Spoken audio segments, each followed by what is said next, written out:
करतायत त्याच्याबद्दल आपलं मत सांगा.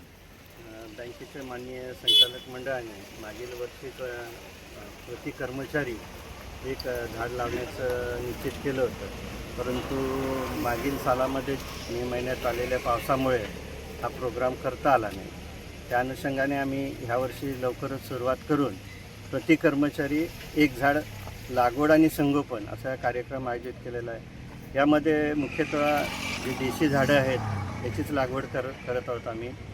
आणि त्या अनुषंगाने मुरबाड, शहापूर, भिवंडी तालुक्यात मागील आठवड्यात वृक्षारोपण पूर्ण झालेलं आहे. आणि त्याच धर्तीवरती आज वाड्या तालुक्यात वृक्षारोपण होतं. त्याच्या पुढील तालुका म्हणजे विक्रमगड वगैरे याच्यामध्ये मुख्य संकल्पना अशी आहे की हे सर्व वृक्ष आम्ही किंवा ही लागवडीचा सर्व खर्च कर्मचाऱ्यांनी स्वतःच्या ह्याच्यातून केलेला आहे. आणि प्रत्येक कर्मचाऱ्याला एक झाड जगवणं कंपल्सरी आहे. त्यानुसार प्रत्येक कर्मचाऱ्याचं एक नाव लावलं जाईल झाडाला.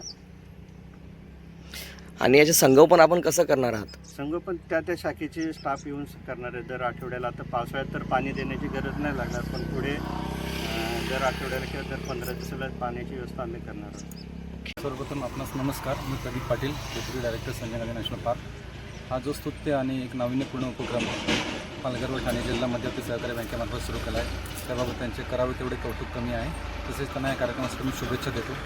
आणि जसं त्यांनी त्यांच्याकडून अपेक्षा करतो की या पद्धतीने दरवर्षी सुद्धा ते असेच कार्यक्रम पुढे नेतो.